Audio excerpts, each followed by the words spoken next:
I realized I made the previous video a bit too complicated. It's a lot easier. Okay, so I'm gonna link this in the description below. Most of the time, just write down, okay, should I use supplement A or is it good for you? List evidence in favor, evidence against, and then count in favor versus against. And then decision will be made for you. Most of the time, that's enough. If you're still unsure, you can use weights. Now, in here, they break it down into important, probability, and weight. Honestly, 99% of the time, well, 99% of the time, probably just listing them in favor, against will make the decision for you. It's good enough. Like, I've been using this for a very, very long time now. A decade, probably.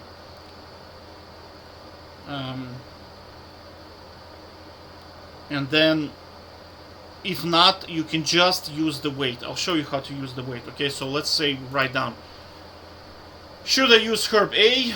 And then, should I not use herb A? Okay, so let's say, I don't know, Justin Bieber on YouTube told me yes. Justin Bieber is not a clinical psychologist. Well, he's not a clinical researcher, so he doesn't know what he's talking about. So we put it as 5.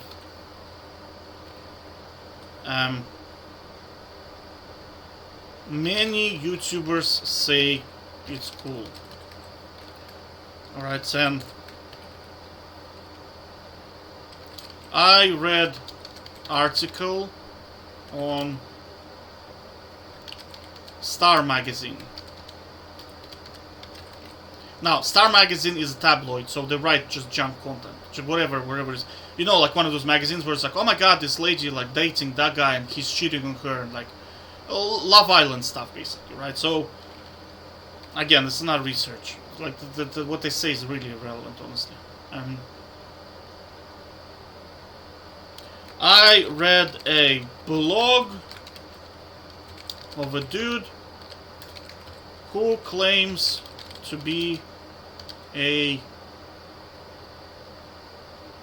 doctor, and he says it's good. I checked his background and couldn't find anything to verify that he is an actual doctor, right? So at this level, this guy becomes same as YouTuber, right? So I don't know, 5. Now, on this side, let's say we have Oxford clinical study that says it doesn't do much. Okay, weight, I don't know, 500. Okay, what else? Harvard tested this on patients with X disease to see if it will help to cure it. No results were found. Now here we're probably going to be a little bit less because I give it 450. Honestly, out of 100, I'd say you probably want to limit it to 100. Weight max 100. Otherwise you go overboard a bit, you know. Max 100. Normally I limit it to 10, but like I'm kind of playing around with 100 right now because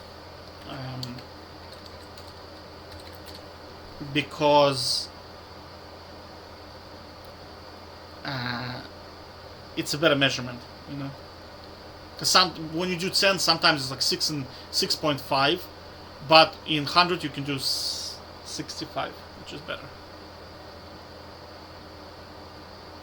Now in here, because you see sometimes the test on patients and certain things, because the I don't know, brain or body is already damaged, it's very hard to get anything into it, right? It's kind of like a shitty car, and you put a spoiler and turbocharger on it. You're not gonna really change anything because it's a shitty car. You won't notice the difference because the problem is like the resistance to roll on the wheels is too high. The engine doesn't work. Like it's the wheels are not calibrated. you're not gonna notice anything by putting spoiler on it, right? So, but if it's like a Ferrari and you like put a turbocharger on it, like it's some kind of a F1 Formula car, and you're like, oh my god, that's definitely a big. But most of the time, they factor stuff that are like in, like they do factor it in, so it's credible. I'd give it like 90, right?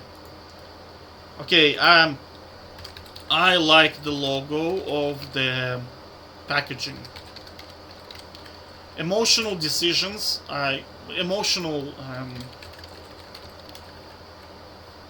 This would fall into emotions category, right? Anything emotional in decision making should be avoided by all costs, right? You should just don't make your decisions based on emotions ever, right?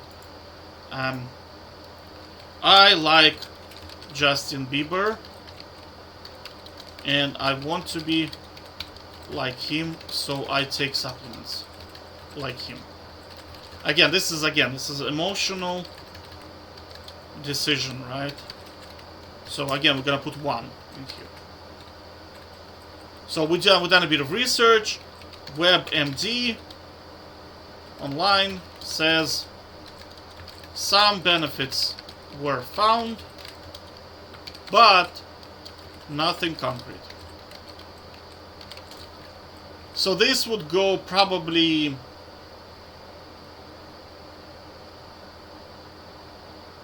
So there are no scientific evidence that it works whatsoever. So in here, in situations like this, I would split 100 into 2. And then I would put half, well, not half, but whatever. Like, if there's no scientific evidence, it's probably 80 here and then 20 here for the same point.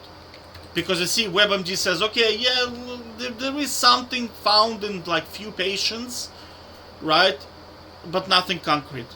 So you can say, you can do like maybe even, like, well, let's go favorable. Let's do 40 here, 60 here. Like, you can even do 50-50, right? I mean, if they say, okay, we definitely noticed something, but we can't really we need more research, you can do 50-50. But if they say, in a couple of patients we found something, but majority of the time it's not, right? So in that situation, do like, I don't know, 80, 90 to 10. In this situation, we go favorable, we do 60-40. So do you see, like, over time, how decision is already made for you based on research? You don't have to think. You kind of like, this is like a tool that is running your life, and what you're doing is you're feeding it research and evidence, quality research evidence. So the better the quality of your research, the better the decision. And decision is automatic. You don't have to do it. You don't have to think. You just have to feed it the information, and it will make the correct decision for you. That's how Benjamin Franklin did it. And he's considered like the wisest president of all time in America. So, and I know for a fact a lot of people that I know that are smart do it this way.